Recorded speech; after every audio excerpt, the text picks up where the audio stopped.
What is going on, guys? Welcome back to another video. If you are new here, my name is Nicole. I am a real estate agent in Rhode Island and Massachusetts, and my channel is all about real estate, lifestyle, bringing you tips, just overall knowledge, and just helping you with your real estate career. And I am so glad to have you guys here today, and I appreciate every single one of you who has been commenting on my YouTube videos, giving me ideas of what you want to see, because of course I want to be valuable. I want this channel to be valuable, so you coming to me telling me what you want to see specifically, that way I can write it down and get these videos out for you every single week. So I really do appreciate that.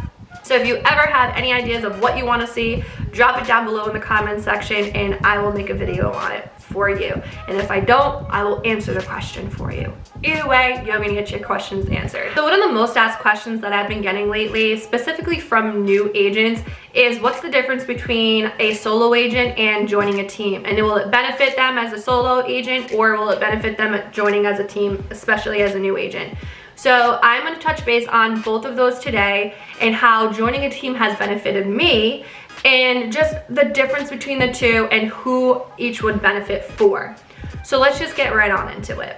I have my handy dandy notebook over here because I wrote down some pretty good points that I wanted to make sure that I didn't forget while going through this video, because I want you guys to get as much value as possible out of this, so you can decide whether or not, if you're maybe just passing a real estate test or you're in the process of taking the course, when you finish, where you should go, whether that be working by yourself as a solo agent or if that's working within a team. So obviously a solo agent is just a realtor who works directly under a broker. So this is an individual who is just working under a broker, and a team, and working within a team is typically you have the broker, then you have the team leader, and then you have all of the team members. Kind of that middleman between you and the broker. And for a team, you have that team leader. So one of the differences between working as a solo agent and working within a team is expenses. Now, working as a solo agent, a lot of the expenses are at your own expense. So your marketing is all done by you, so it's at your own expense. So you have to pay for all your marketing materials, whether that be yard signs for sale, for listings, business cards, websites, and any ads that you may want to do, whether that be like Facebook ads, Google ads, and so forth, or if you wanted to do like billboard ads and all of that jazz, that is at your own expense, because you're only marketing and branding yourself as an individual. So all of that will have to be taken care of by you.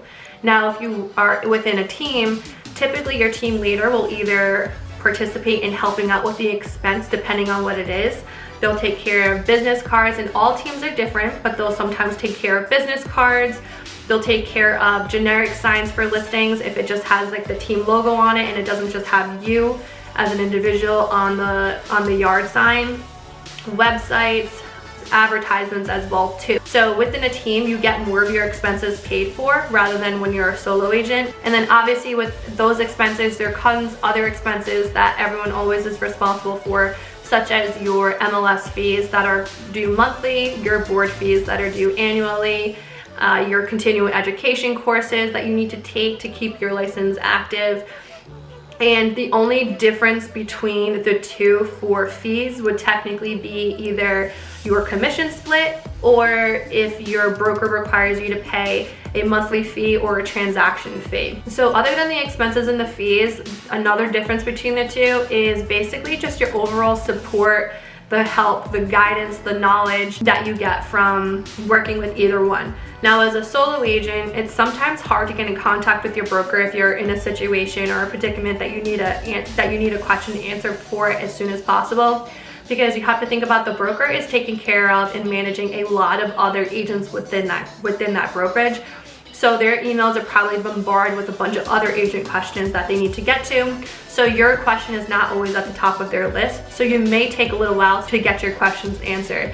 And now this can be very frustrating if you have a client who's down your back, or you're trying to put in an offer and the deadline is within an hour, or you're at a showing and you have a question, or if you're at an inspection and you need something answered ASAP. It could definitely get very frustrating trying to get in touch with a broker who is not readily available for you as soon as you call them. Whereas with the team leader, you have their direct contact information, obviously. So whenever you're in any situation that you need help with, whether that just be advice, you just have any questions about any situation that you may be in, typically they're right there for you. You just give them a call and they'll answer your question with all of the experience and knowledge that they have. That way you know how to proceed with the situation that you're in. And not only are they there to answer your questions, they also can help coach you. They have that support, they have the knowledge to help you become a better agent, because typically team leaders, they want to see their team grow. So obviously to help their team grow, they need to help their agents become better agents and help their agents grow as a realtor. So you technically, within a team leader, you also have a coach who is helping you become better and better and more successful as time goes on. Whereas a solo agent, your broker doesn't really, technically I want to say they don't really care if you make money, because either way you're still paying them that monthly fee or that desk fee. So even if you don't make a commission check one month, that doesn't mean that you don't have to pay them. You still have to pay them whatever your fee is for that month, regardless if you make a commission check or not. Whereas working within a team, you only pay your split when that transaction closes. So if you go a couple months without making a transaction, you don't have to pay any upfront fees. Another difference between the two is you have a lot of the assistance of all of the other team members. So for instance, if you are maybe out sick one day and you need to get somebody into a house as soon as possible, but you're just too sick to go there that day, you have a team who will help you and assist you and will basically cover for you at the time of need. Whereas working as a solo agent, you don't really have those agents behind you or that have your back to go help you out when you need them. So it's super beneficial for new agents who are very new in the industry, who know they're gonna have a lot of questions, who want that coaching, who wants that support. If you want that accountability and that coach to help you and guide you through your first few transactions and through all of your transactions for that matter, a team will definitely be able to assist you better in that aspect. Now, another huge difference between the two are leads. This is like the foundation of real estate, is getting leads and converting leads into business. Now, as a solo agent, leads aren't technically given to you by your broker. You have to go out and get them yourselves. So you're paying for your own lead generation tools, and I should have probably added that to the expenses, but you have to pay for your own lead generation tools, not knowing what you're going to be getting out of it. So you're putting money into these lead generation tools, not knowing when you're actually going to make business from it. And you need to teach yourself and learn on your own on how to convert those leads into actual business. Whereas a team leader provides the leads for you, and you just need to really focus on converting that lead into business. So you don't really have to focus anything on actually the lead generation part of it. So you don't have to focus on what type of lead generation tools do you need, how to actually work the lead generation tools, how to capture people on websites, how to do Google ads, how to do Facebook ads.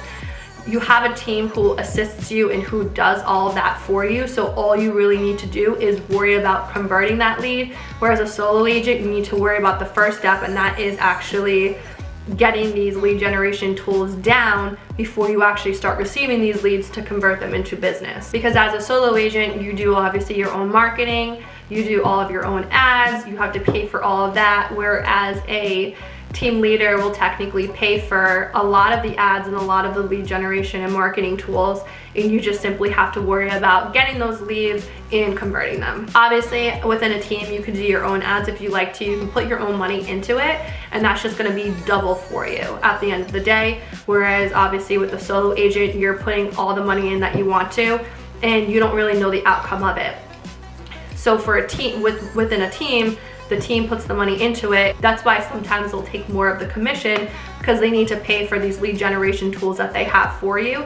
But it's beneficial because you don't have to worry about setting any of these lead generation tools up. You just have to worry about getting those leads and converting them. So within a team, you can focus more on making sales, making that commission check, and just keep on pushing through for business. All splits are different, so I'm not gonna even throw the splits out there, but you can keep the usually your split is higher for you if you actually generated the lead yourself. So say if it's someone out of your sphere, which is like family, friends, like people you know personally, or if you ran your own ad, if you found somebody through your own social media marketing, those splits are going to be higher for you because you generated them. So the reason why the other splits are a little bit lower for you is because that team leader is putting in the money from the team to assist with all of the money behind all of the marketing for on social media, such as Facebook, Instagram, Google, and along with other lead generation tools that there are out there, which are very costly. They are very expensive, so that's why it's super beneficial that working within a team, you don't have to put those upfront costs right away and not know the outcome of what you're getting out of it. And one of the biggest things that I've come to realize throughout my couple of years of being a real estate agent is working within a team, you have the team, use the team name and utilize it, because chances are that team name has a lot of reviews, has a lot of experience, has a lot of sales behind that name. So when you associate yourself with a team like that's very successful, you already seem like you're a very successful and knowledgeable agent. More people are willing to trust and rely on you rather than if you're a solo agent, especially if you're a new agent and you don't have the reviews behind you, you don't have any past sales behind you, you don't seem as credible as someone who works within a team that has a bunch of agents who do amazing business, have amazing reviews on all social media platforms. Because we live in a review-based economy, so a lot of consumers are going to be looking on social media platforms for reviews and to just basically see how credible you really are. So if they look you up and they don't see anything associated with your name, they don't see any reviews, any past transactions, or they only see a little bit, chances are that they're going to give you a little bit of a pushback to working with you. And I'm not saying that's all the time, because obviously you'll have like your friends and your family who obviously put all of their trust into you, but when you're trying to convert and work on leads, it may just get a little bit tricky for you, or maybe a little bit frustrating to try to convert that lead, especially if they start doing their research. And I realized that that was probably one of my biggest things getting into the business, because when I first started, I didn't have obviously any reviews, I didn't have any past sales. I also didn't have any lead generation tools. All my lead generation was basically just trying to put social media posts on Instagram and Facebook and hope that the public will grab it and contact me and let me help buy or sell their property, which never worked out for me. I didn't have any lead capturing tools, such as if someone went onto my website, which I didn't technically have, but say if I did, I didn't have any lead capturing tools of where they would capture that information, make them register on a website. So I would grasp all of the information so I can call them and try to convert them into business.